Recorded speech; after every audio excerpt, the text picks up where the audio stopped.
First of all, we have to know what is light. Actually, light is an electromagnetic radiation and it travels in a straight line. Light also travels faster than sound. Light has dual nature. One is wave property and other is particle property. Also, light interacts with matter.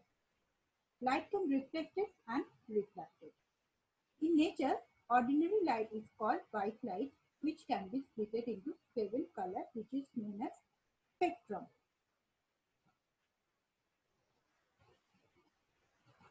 The phenomena of reflection, refraction, interference, and diffraction can be explained by wave properties of light. In this slide, we can describe what is diffraction. When a beam of light falls on the sharp edge of an obstacle or on a narrow slit where size is comparable with the wavelength of the light, this is the condition. It is size is comparable with the wavelength of the light. There is a departure from the straight line of propagation of light, and light bends round the corner of the obstacle or slit. This phenomena is known as diffraction. Here we classify into two categories of diffraction. One is Fraunhofer diffraction and other is Fresnel diffraction. Now we know what is the basic difference between Fresnel diffraction and Fraunhofer diffraction. When the source of the light or the screen or both are at finite distance from the narrow slit, this is called a Fresnel diffraction. Whereas the source of the light and the screen are effectively at infinite distance from the narrow slit, this is called a Fraunhofer diffraction. So, the salient feature of the Fraunhofer diffraction, firstly, the incident and emergent wavefronts are plane wavefronts. Secondly, wavefront incident on a slit and screen is infinite. And convex lenses are required to observe diffraction pattern.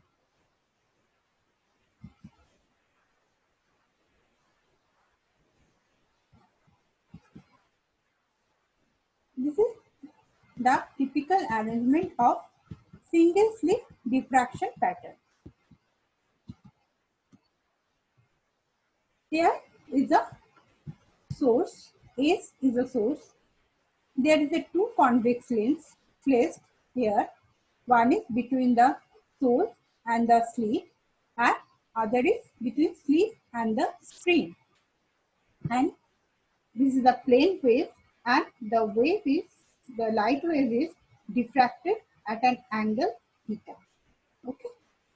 So this is the typical arrangement of single slit diffraction experiment. Single slit because the number of slits here is the 1.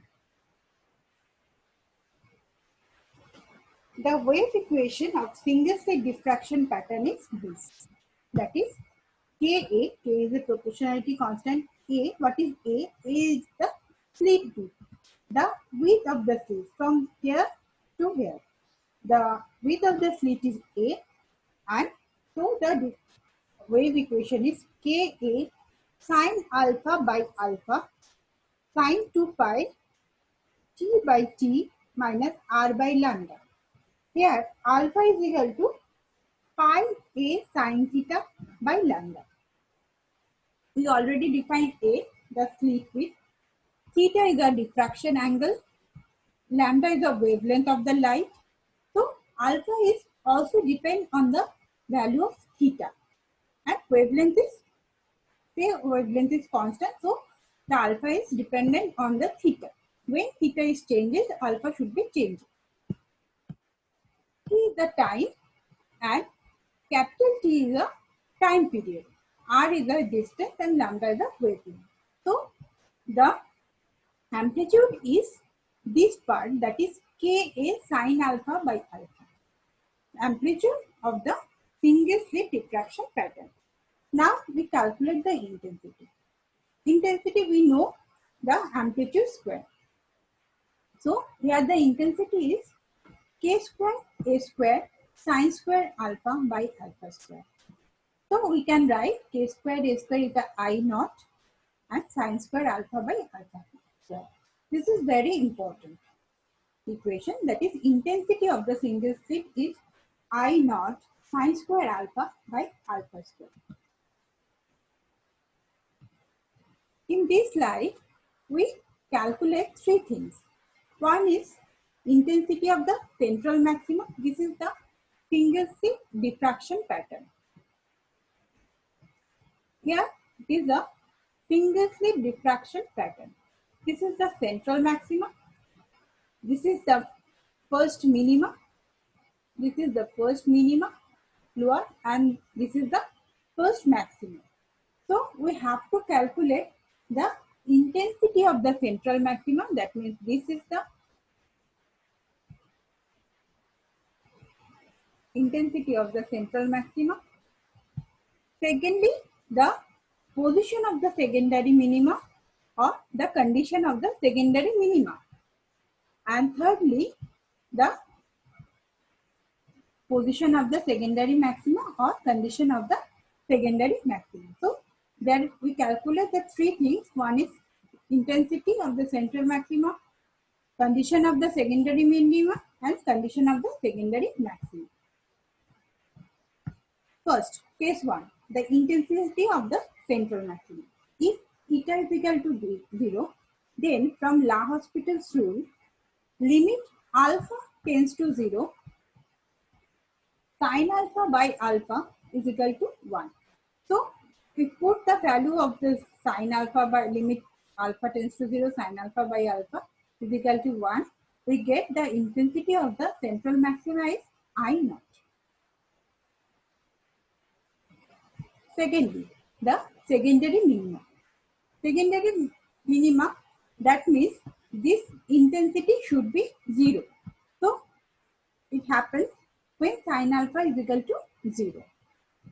We put sine alpha is equal to 0, and so alpha is equal to the general solution of the alpha is equal to n pi. N should be 1, 2, 3 and so on. So, we put the value of alpha. That means what is alpha? That is pi a sine theta by lambda. We put the value of alpha, we get a sine theta n is equal to n lambda. So this is the condition of the secondary minimum. Thirdly, we calculate the secondary maxima. Secondary maxima means the intensity is maximum. So if sine alpha is equal to 1, the intensity should be maximum. So putting sine alpha is equal to 1, the general solution of the alpha is 2n plus minus 1. Here also n is equal to 1, 2, 3 and so on. So we get the value and we replace alpha by pi a sine theta by lambda. We get a sine theta n is equal to 2n plus 1 plus minus 1 into lambda by 2. So these are very important condition and the equation. Now we calculate the width of the secondary minimum. Here is the arrangement of the single slit diffraction pattern.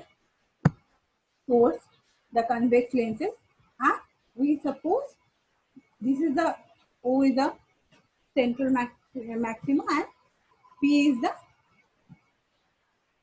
minimum, secondary minimum. The Y is the distance of nth minimum from the center of the slit. So OP is equal to Y, and G is the distance between the slit and the screen. So this is G, slit and the screen, the distance is D. Theta is very small. Theta is the diffraction angle which is very, very small.